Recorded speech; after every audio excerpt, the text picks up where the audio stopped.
Assalamualaikum warahmatullahi wabarakatuh. Sini saya di sini kami dari kelompok 12 akan mempresentasikan tentang tugas besar logistik produksi dengan produk yaitu sepeda fiksi. Next. Sini ada data diri kami sendiri. Yang pertama ada saya sendiri, Muhammad Firman Hadi, lalu ada Veronica Arnitamba, lalu ada Khairul Labirindira, dan juga ada Muhammad Zaki Abian.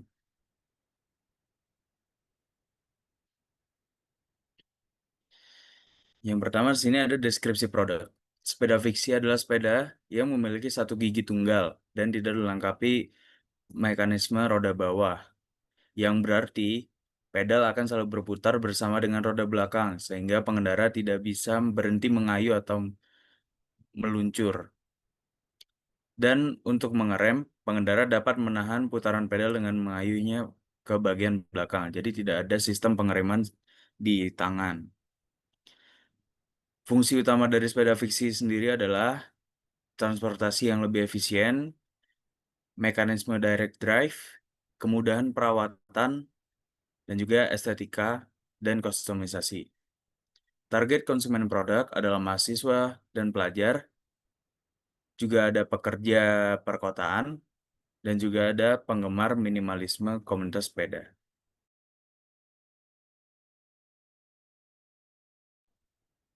Lalu lanjut di sini terdapat struktur produk yang ada beberapa part serta level.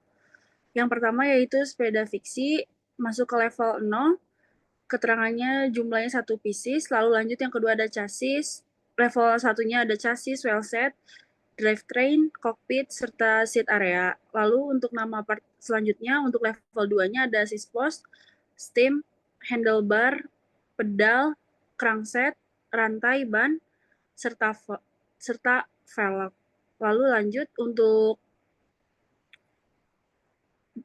part selanjutnya yaitu frame, fork, aluminium alloy, ban dalam, ban luar, pin, mur, lacking, saddle, hand grip, serta strap itu masuk ke level 3, dan yang terakhir yaitu level 4, baut dan klem.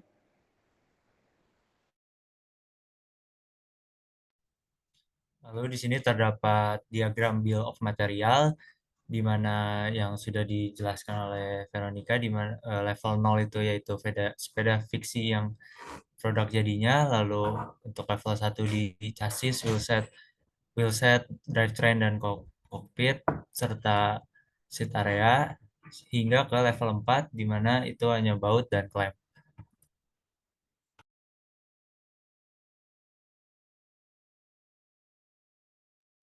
Oke, selanjutnya sumber data yang kita peroleh.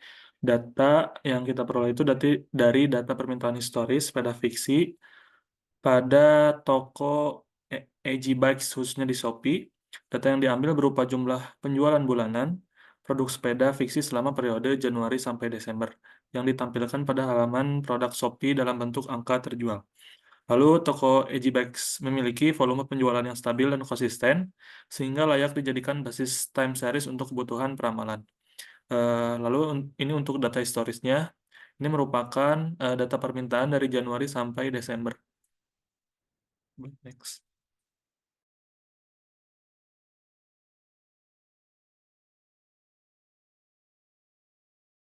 Dan di sini kita memasuki ke metode peramalan.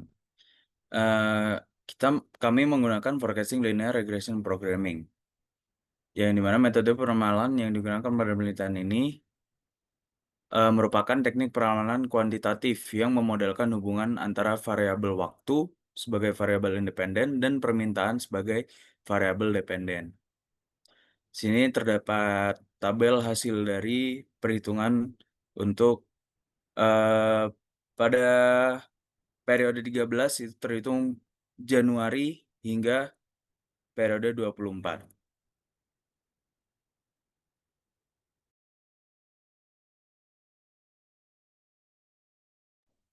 Lalu lanjut di sini terdapat metode peramalan lanjutan dari perhitungan yang sebelumnya yaitu forecasting linear regression.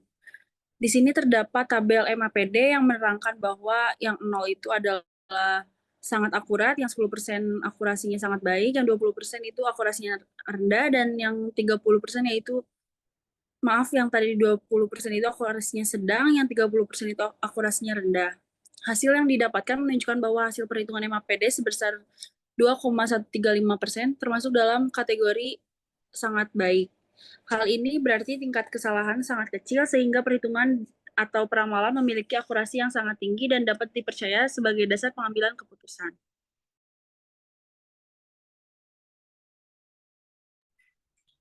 Lalu berikut merupakan tabel hasil MSE, MAD, dan batasan A dan B yang didapatkan, yaitu MSE sebesar 13,33, lalu MAD-nya 2,67, lalu untuk A-nya di 75,24 dan B-nya 8,55.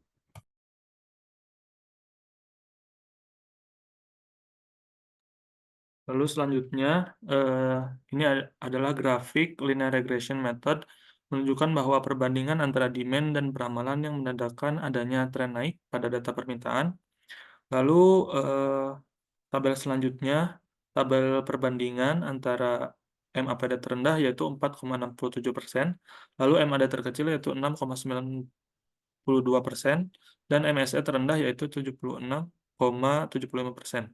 Hal ini menunjukkan bahwa metode regresi linear adalah yang paling akurat dibandingkan metode lain pada data ini.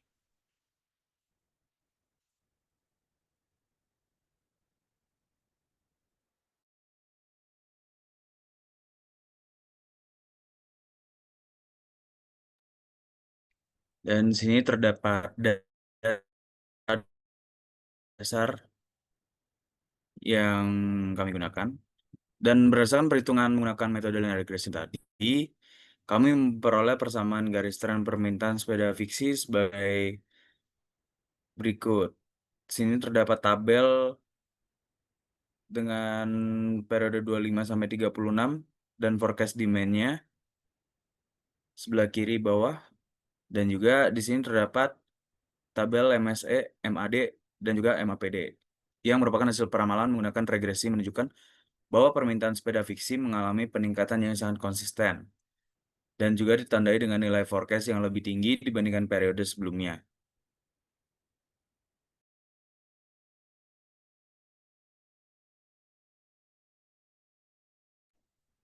Lalu lanjut di sini ke perhitungan aggregate planning. Di sini terdapat tabel, yaitu dalam perencanaan kali ini kami mempertimbangkan 3 strategi, yaitu kami pakai yaitu case strategi. Berikut adalah asumsi biaya yang kami gunakan dalam perhitungan. Yang pertama yaitu kapasitas produksi sebesar 200 unit per bulan. Yang kedua, kapasitas produksi overtime 40 unit per bulan. Yang ketiga, biaya produksi reguler 50.000 per unit. Lalu biaya produksi overtime 75.000 per unit, biaya penyimpanan inventory 10.000 per unit per bulan, lalu ada back order 30.000 unit per bulan. Di sini terdapat tabel dari perhitungan aggregate planning, lalu dapat disimpulkan total biaya aggregate planning-nya dengan menggunakan metode strategi cash sebesar 141.015.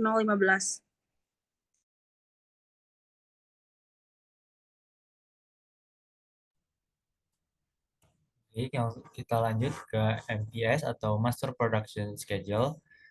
Berdasarkan hasil aggregate planning dengan strategi CHASE, Master Production Schedule atau MPS disusun untuk mengkonversi rencana produksi bulanan menjadi jadwal produksi mingguan, yaitu produksi didistribusikan secara merata setiap minggunya, dan lalu weekend tidak termasuk dalam hari produksi, dan kapasitas produksi mingguan dibagi 4, yaitu 1 bulan 4 minggu. Dapat dilihat pada tabel berikut untuk periode Januari hingga Desember untuk minggu 1 dan 4 dan total bulanannya.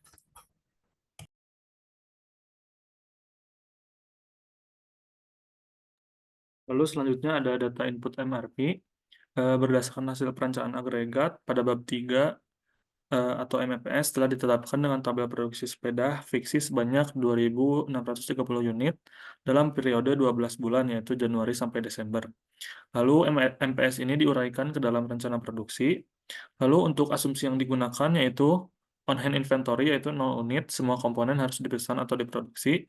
Lalu safety stock 0 unit, tidak ada persediaan pengamanan.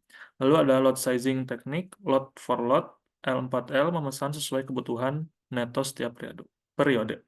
Lalu ada lead time per level. Untuk level 0, lead time-nya 1 minggu. Untuk level 1, lead time-nya 2 minggu. Untuk level 2, lead time-nya 3 minggu.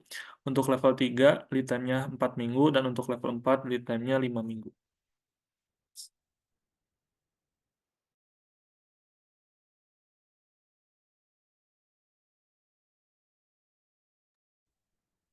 Dan di sini terdapat hasil perhitungan MRP untuk produk utamanya. Produk utama di sini sendiri itu adalah sepeda fiksi dengan menggunakan perhitungan MRP dimulai dari produk ini karena permintaannya langsung berasal dari MPS. Dan di sini terdapat tabel MRP untuk 8 minggu pertama. Di sini Nah,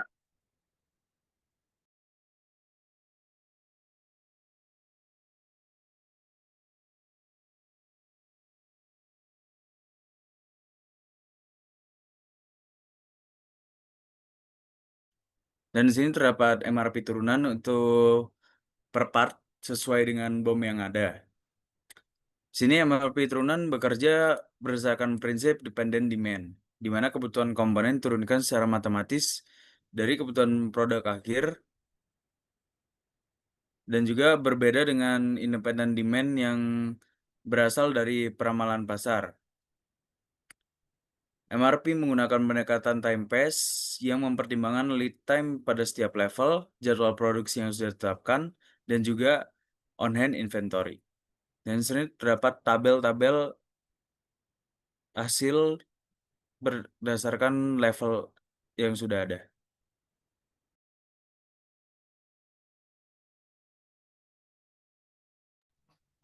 Lalu untuk lalu rekapitulasi lanjut di sini terdapat rekapitulasi MRP.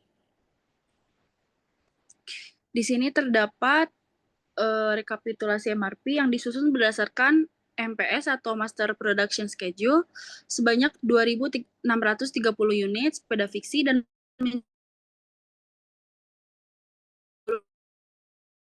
sesuai BOM-nya dari level 1 dari asumsi on hand inventory dan safety stock bernilai 0 serta menggunakan metode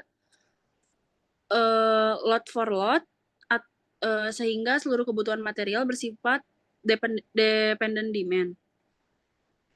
Di sini terdapat resiko utama dari MRP meliputi lead time yang delay atau probabilitasnya tinggi, lalu terdapat quality rejection supplier yang diatasi melalui pre-shipment, inspection, dan quality agreement. Fluktuasi permintaan dan volatilitasnya harga diantisipasi dengan buffer capacity 15% dan fixed price contracts. Lalu di sini terdapat implementasi MRP yang dilakukan dalam 3 fase. Yang pertama persiapan, yang kedua eksekusi, yang ketiga yaitu produksi.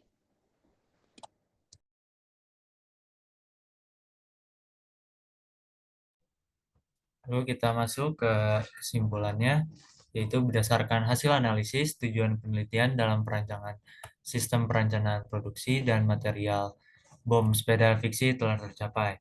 Lalu metode regresi linear terpilih sebagai metode peramalan terbaik dengan nilai MAPD 4,67%, di mana nilai tersebut itu sangat bagus dan menunjukkan tren peningkatan permintaan yang stabil sebagai dasar perencanaan produksi.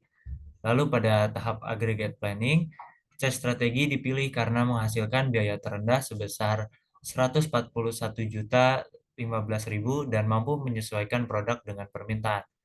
Lalu MPS dan MRP berhasil disusun untuk memenuhi target produksi 2.630 unit dalam 12 bulan. Lalu penerapan load for load dan lead time yang tepat memungkinkan pengendalian persediaan secara efisien dan tepat waktu.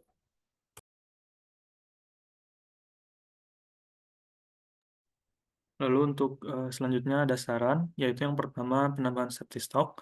Dengan menambahkan safety stock pada komponen dengan lead time panjang untuk mengantisipasi keterlambatan dan fluktuasi permintaan. Lalu yang kedua ada pengembangan lot sizing, yaitu dengan mempertimbangkan metode selain load for load seperti EOQ atau POQ untuk menekan biaya pemesanan. Lalu yang ketiga ada integrasi sistem informasi, di mana mengimplementasikan sistem ERP atau MRP guna meningkatkan akurasi data dan koordinasi antara departemen. Yang keempat ada evaluasi peramalan berkala, yaitu melakukan evaluasi metode peramalan secara periodik agar tetap sesuai dengan kondisi pasar. Lalu yang terakhir ada penguatan kerjasama supplier, yaitu dengan menjalin kerjasama jangka panjang atau FMI untuk mengurangi resiko keterlambatan pasokan.